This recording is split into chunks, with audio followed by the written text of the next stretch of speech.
It's a beautiful March morning here on my farm, and I just wanted to go through real quick what I take in the woods in the spring and late winter when I'm doing my habitat work. This is 99% of the work that I get done for habitat, which is basically opening up the canopy, doing some hinge cutting, is right here in the Ranger. I just wanted to start out with the chainsaws. This is an old 034 AV, big heavy saw, 20-inch bar. I can cut down giant trees with this, but I would not recommend getting a saw this big. If you work with this saw all day long, it's gonna wear you out. About 15 years ago, I picked up an MS 251. This is kind of a mid-range homeowner's saw. I wouldn't say this is a professional saw, but this will get done about 95% of anything you'll ever want to do in the woods, including harvesting timber, making firewood. But for habitat, it's also a little bit too big. You work with this all day long, 10 hours on a day like today, your arms and back and stuff are going to be wore out. It's a good saw, a good mid-range saw. If you wanted to have just one saw, it's a good saw for that. My favorite saw for habitat work, $180, MS 170 by Stihl.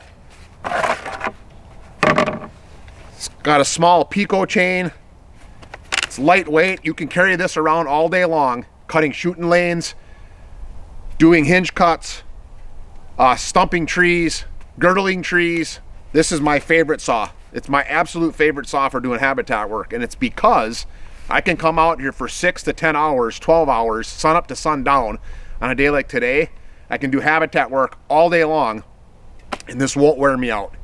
If you ever get into some of these bigger trees, some big cottonwoods or big oaks or big, let's say, shagbark hickories is what I have a lot on this farm.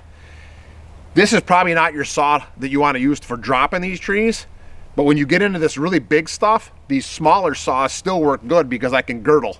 I just girdle the tree, and in the case of like a shagbark hickory, I'll just girdle the tree and it'll die.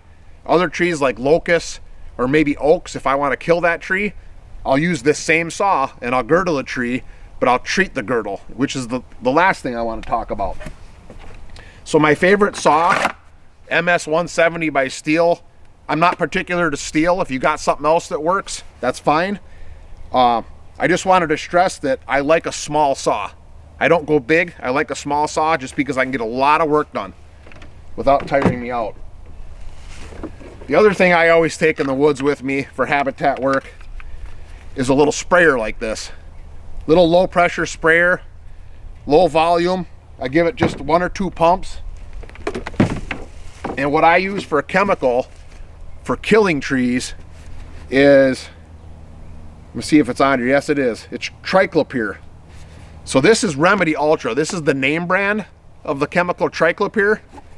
Again, you don't have to use Remedy Ultra. I got Remedy Ultra because it was the cheap version that my herbicide supplier had. The key is triclopyr. I think this is 60%. This is 60% triclopyr. And I mix that 50-50. So a half a gallon of triclopyr with a half a gallon of diesel in my pump sprayer. And I'll use that on trees that I want to terminate. So if I girdle them and those trees don't normally die with a girdle, then I'll spray that triclopyr 50-50 diesel fuel in that girdle.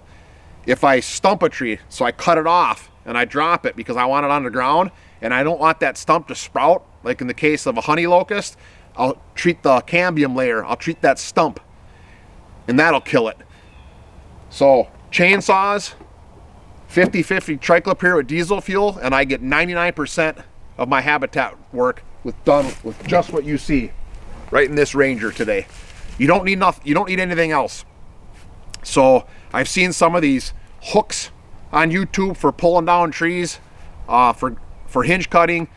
That might be a useful tool for some people. I've never used one, but the bottom line is, with a minimal amount of equipment, I can make just about any property exponentially better with what I have just here in the Ranger.